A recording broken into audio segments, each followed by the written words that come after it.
السلام علیکم ورحمۃ اللہ وبرکاتہ۔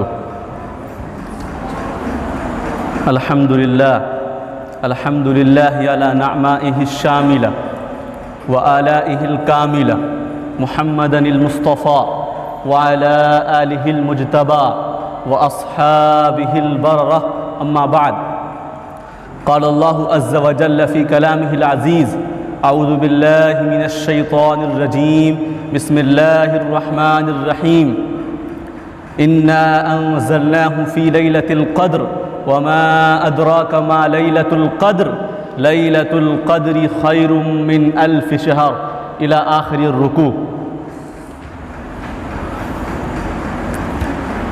گرامی قدر سامعین، بزرگوں، نوجوانوں اور عزیز بچوں، ہم تمام لوگ اللہ کے فضل و کرم سے خوش نصیب بھی ہیں اور خوش قسمت بھی ہیں۔ خوش نصیب اس اعتبار سے کہ اللہ تبارک و تعالی نے ہم تمام لوگوں کو رمضان المبارک جیسا بابرکت مہینہ عنایت فرمایا، اور خوش بخت اس اعتبار سے کہ اللہ تعالی نے دنیا کی تمام جگہوں میں سب سے بہتر جگہ مسجد کو بنایا ہے، اور اس وقت ہم تمام لوگ اس مسجد میں بیٹھے ہوئے ہیں۔ تو یہ خوش بختی کی بات ہمارے لیے قابل مبارکباد ہیں وہ لوگ کہ جنہوں نے رمضان المبارک جیسا بابرکت اور مقدس مہینہ پا کر اپنی جھولی میں نیکیوں کو جمع کیا، ذکر و تلاوت کر کے، نماز پڑھ کر کے، عبادت و ریاضت کر کے، اعتکاف میں بیٹھ کر کے۔ اور بہت خوش قسمت ہیں وہ لوگ کہ میں دیکھتا ہوں بارہا بہت سی مساجد میں دیکھنے کا موقع ملا کہ سال کے 11 مہینے میں مسجد سے غائب رہتے ہیں، لیکن اللہ تبارک و تعالی رمضان المبارک میں توفیق سجدہ عنایت کرتا ہے، اور کرتا ہی نہیں بلکہ اسے رمضان المبارک میں جو بہترین سنت عمل ہے، تراویح جیسا مقدس عمل، جس کو نماز پڑھنے کی توفیق مل جاتی ہے۔ دیکھیں گے کہ سال کے 11 مہینے میں مسجد میں آنے کی توفیق نہیں ہے، لیکن اللہ تعالیٰ جیسے رمضان المبارک کا مہینہ بھیجتا ہے، اللہ دل کے اندر اتنا جذبہ، حوصلہ، ہمت عنایت کرتا ہے کہ 20 رکعت کھڑے ہونا یہ معمولی بات نہیں ہے۔ جو آدمی مسجد میں نہیں آتا تھا وہ مسجد میں آ جاتا ہے، اور مسجد میں آنے کے بعد 20 رکعت پڑھنا بہت بڑی بات ہے۔ اللہ تبارک و تعالیٰ سے دعا گو ہوں کہ جن حضرات نے مسلسل یہاں 20 رکعت 26 یا 27ویں شب تک پڑھی ہے تراویح، اللہ ان کی نیکیوں کو قبول فرمائے، اور جو حضرات آئے ہیں ان کے آنے کو قبول فرمائے، تاکہ آپ بھی جیسے آج آئے ہیں۔ کبھی کبھی میری آنکھ غلطی کرنے لگتی ہے، ایسا محسوس ہوتا ہے کہ یہ لوگ محلے کے ہیں کہ نہیں ہے، ایسا لگنے لگتا ہے۔ تو خوشی کی بات یہ کہ اتنے لوگ محلے کے موجود ہیں، لیکن جیسے رمضان رخصت ہو جائے یا آج کا دن ختم ہو جائے اس کے بعد یہی لوگ غائب ہو جاتے ہیں، تو افسوس ہوتا ہے۔ کیا ہوتا ہے؟ افسوس یہ ایک شکوہ نہیں ہے، یہ ایک حقیقت ہے۔ یہ ایک حقیقت ہے کہ جس طرح آج ہم آنے کو اچھا سمجھے، فضیلت سمجھے، حافظ صاحب کو مبارکبادی دینے کے لیے یہاں پہنچ گئے، تو اس کے علاوہ میں بھی آنا چاہیے۔ یہ نیکیوں کا مہینہ ہے، اس کو جمع کرنے کا مہینہ۔ اس محفل میں سب سے زیادہ قابل مبارکباد ہیں حافظ اظہد اللہ صاحب۔ انہوں نے قرآن مقدس کو مکمل کیا، اور میں جانتا ہوں کہ جو شخص قرآن کریم پڑھتے ہیں اور تراویح میں قرآن سناتے ہیں اس کو کتنی محنت کرنی پڑتی ہے۔ اگزامپل کے طور پر عام طور پہ دیکھے ہوں گے ہم لوگ نماز پڑھتے ہیں تو کبھی کبھی حافظ صاحب جو ہے 2 رکعت کے بجائے تیسری رکعت کے لیے اٹھ گئے، کوئی لقمہ نہیں دے پاتے ہیں، ہوتا ہے نا ایسا؟ یعنی صرف 2 رکعت اور 3 رکعت کے لیے میرا دماغ کام نہیں کرتا ہے، لیکن یہی حافظ صاحب کو دیکھیے گا آپ ایک رکعت کا خیال، دوسری رکعت کا خیال، پھر اس کے بعد سورہ فاتحہ کا خیال، پھر سورہ کا خیال، پھر سورہ کا خیال ہی نہیں، یہ کہ آپ زبر کا خیال، پیش کا خیال، آیت کا خیال، رکوع کا خیال، سجود کا خیال، کب اٹھنا ہے، کب سجدہ کرنا ہے، کب کتنی رکعت پوری کرنی ہے، کب اٹھنا ہے، کب بیٹھنا ہے، یہ بہت بڑی بات ہے۔ اس محفل میں سب سے خوش نصیب ہے یہ کہ انہوں نے قرآن مجید یہاں سنایا۔ آج اللہ تبارک و تعالیٰ سے دعا گو ہوں کہ ان کے قرآن سننے اور سنانے کو قبول فرما لے، اور اس سے زیادہ میں یہ دعا گو ہوں ان کے لیے کہ اس کے اندر جو احکام ہے اس پر عمل کی توفیق نصیب فرمائے۔ اصل تو یہی ہے، اصل تو یہی ہے۔ ہم نے قرآن مجید کی آیت مبارکہ پڑھی، اِنَّا أَنزَلْنَاهُ فِي لَيْلَةِ الْقَدْرِ، ہم نے اس کو لیلۃ القدر میں یعنی شب قدر میں نازل کیا۔ کس کو؟ تھوڑا وقت لیں گے، دل تھام کے بیٹھیے گا تاکہ معلومات میں اضافہ ہو۔ ہم نے اس کو شب قدر میں نازل کیا، اس کو کا مطلب کس کو؟ یعنی قرآن مجید کو۔ اور شب قدر میں نازل کیا؟ شب قدر کون سا دن ہے؟ عام طور پر روایات میں آتا ہے کہ رمضان المبارک کی 21ویں رات ہے، 23ویں رات ہے، 25ویں رات ہے، یہ آج 27ویں شب ہے، 29ویں شب ہے، اور ان تمام پانچوں شب میں 27ویں کو زیادہ فضیلت ہے، تو آج 27ویں شب ہے۔ آج کیا ہے؟ 27ویں شب ہے۔ اللہ تعالیٰ نے رمضان المبارک میں قرآن مجید کو نازل کیا ہے آسمان دنیا پر ایک مرتبہ وہ سمائے دنیا پر نازل کیا، اور پھر تھوڑا تھوڑا کر کے جبریل امی کے ذریعے محمد صلی اللہ علیہ وسلم پر گاہے بگاہے نازل کیا۔ اس کی مدت ہے 23 سال، یعنی پورا قرآن مجید جو سمائے دنیا سے آپ صلی اللہ علیہ وسلم پر نازل کیا، اس کی مدت کتنی ہے؟ 23 سال نازل کیا گیا، 23 سال میں۔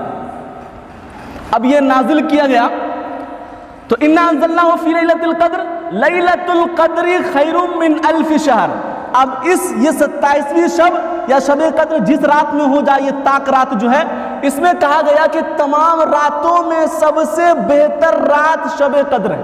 کیا ہے؟ شب قدر ہے۔ اسی وجہ سے دیکھیں گے کہ شب قدر کے اندر کی رات کو جاگ کر لوگ عبادت اور ریاضت کرتے ہیں تاکہ اس کو ثواب اور اجر مل سکے۔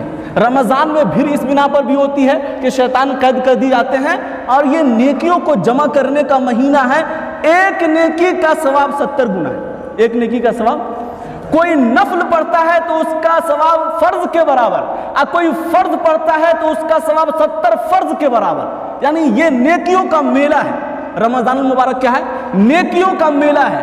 تو سال کے 11 مہینے میں جب کوتاہی، لغزش، گناہ اور غلطی ہو جاتی ہے تو اس کو پورا کرنے کے لیے اللہ تعالیٰ ایک مہینہ عنایت کرتا ہے، اور اس مہینے میں اگر ہم نفل پڑھ لیں اور فرض کے برابر ثواب مل جائے، اور فرض پڑھ لے تو 70 فرض کے برابر ثواب مل جائے، تو کتنا خوش قسمت ہے وہ انسان۔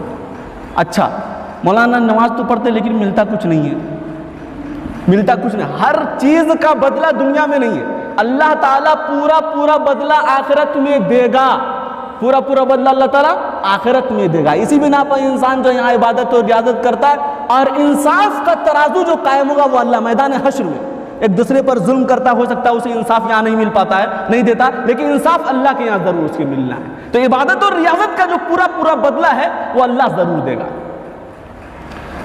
تو یہ آج قرآن مقدس جو کی تکمیل ہوئی ہے، اس قرآن مقدس کو اللہ تعالیٰ نے اس بابرکت مہینے میں نازل کیا ہے، اور قرآن جو ہے کتاب ہدایت ہے۔ کیا ہے؟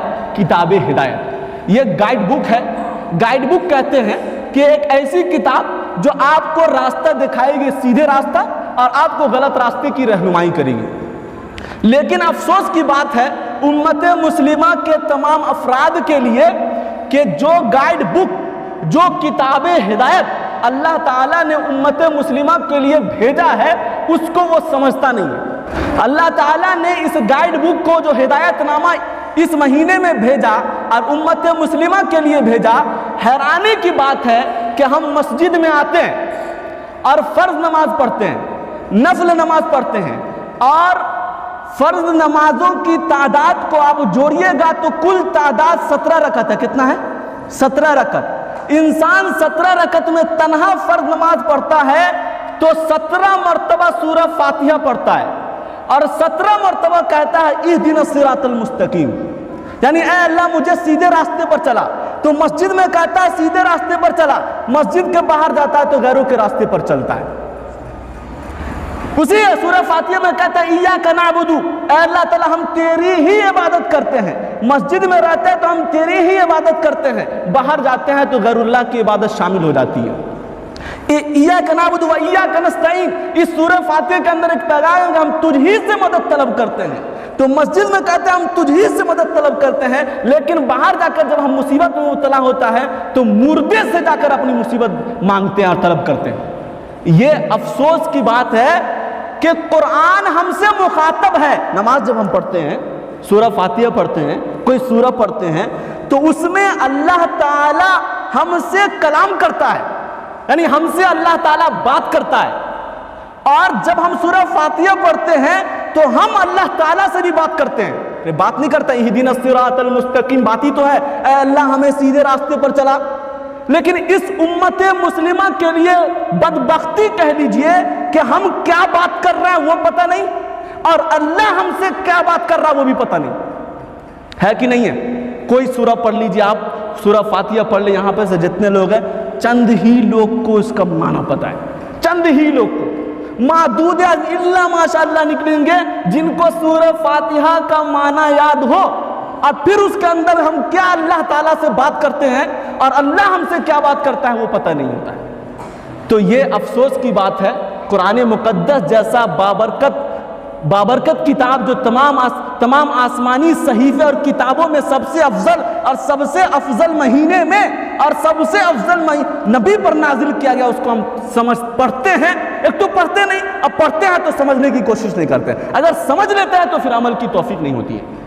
یہ بہت ہی بدنصیبی کی بات ہے. علماء کرام نے قرآن کریم کے بارے میں لکھا ہے کہ اس کے 5 حقوق ہیں. کتنے حقوق ہیں؟ 5 حقوق ہیں.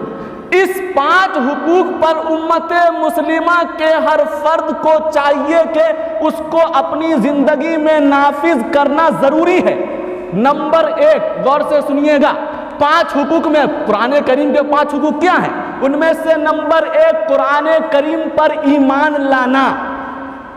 ایمان لانا یہ کہ یہ اللہ تعالیٰ کی کتاب ہے, یہ سچ ہے, برحق ہے, جبریل امی کے ذریعے سے محمد صلی اللہ علیہ وسلم پر نازل کی گئی یہ کتاب, اور اس کے اندر نہ کوئی تحریف کی گئی ہے نہ رد و بدل کیا گیا ہے.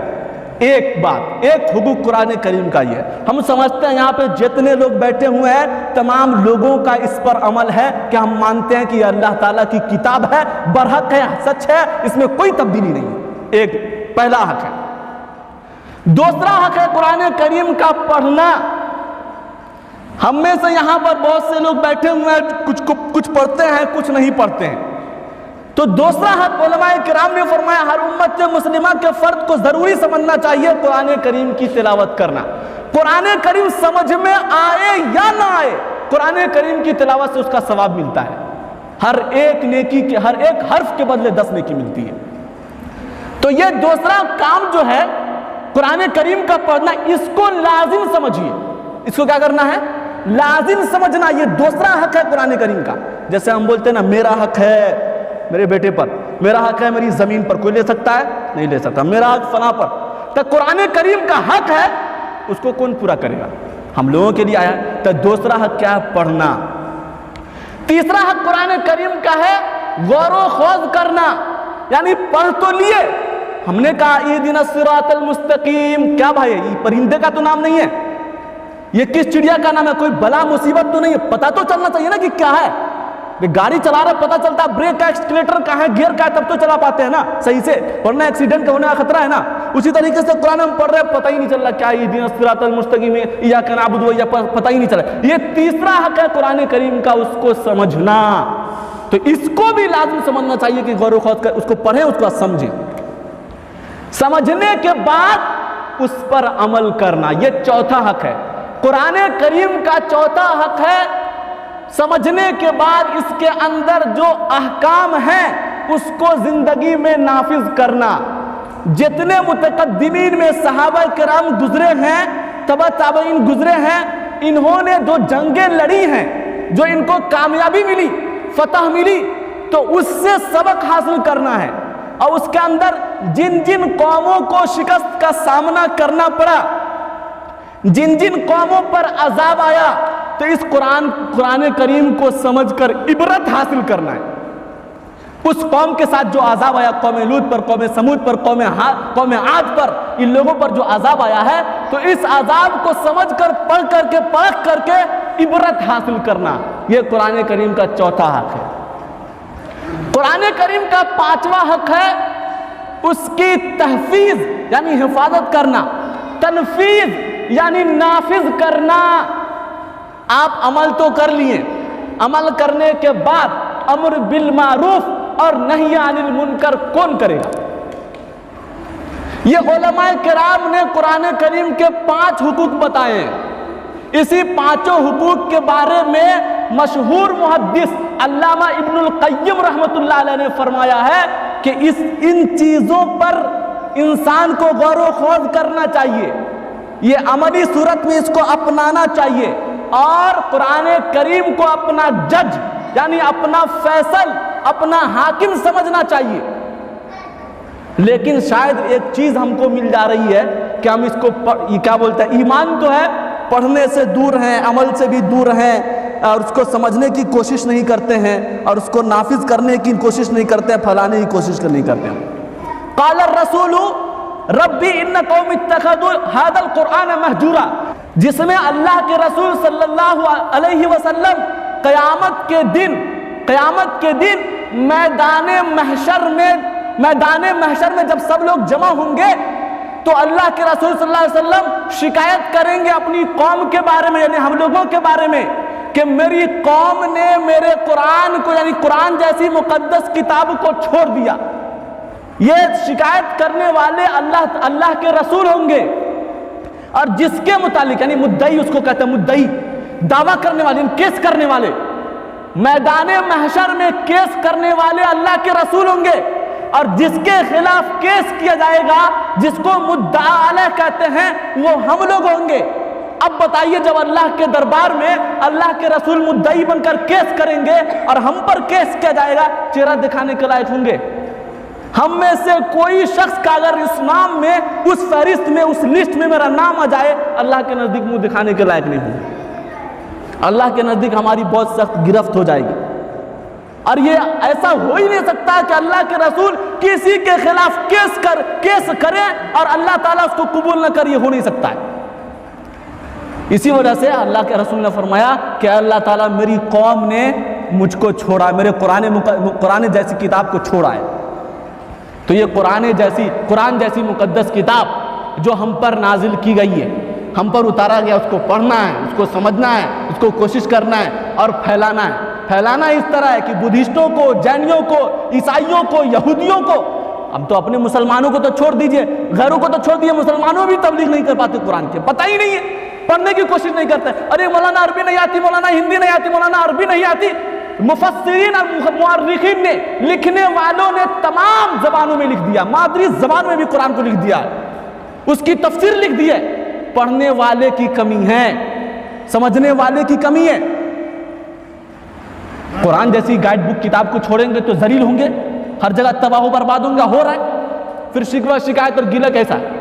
اس سے پہلے بھی میں خطاب کیا تھا، اس سے پہلے رمضان میں، کہ گھر سے نکلیے تو کم از کم ایک رکوع، ایک سورہ ضرور پڑھیے، ایک آیت پڑھیے، اس کو سمجھنے کی کوشش کیجیے۔ تو یہ قرآنی مہینہ اور قرآن جیسی کتاب یہاں مکمل ہوئی ہے۔ اس نسبت سے میں نے سوچا کہ چند موٹی موٹی باتیں آ جائے آپ حضرات کے سامنے، تاکہ اس پر عمل کا جذبہ پیدا ہو۔ اللہ تبارک و تعالی ہم تمام لوگوں کو کہی ہوئی باتوں پر عمل کرنے کی توفیق نصیب فرمائے۔ ہماری تراویح کو، عبادت و ریاضت کو، اور سنن و نوافل کو اور روزے کو قبول فرمائے، اور حافظ صاحب نے جو قرآن کریم مکمل کیا ہے، ان کے قرآن کریم کو سنانے کو بھی قبول فرمائے۔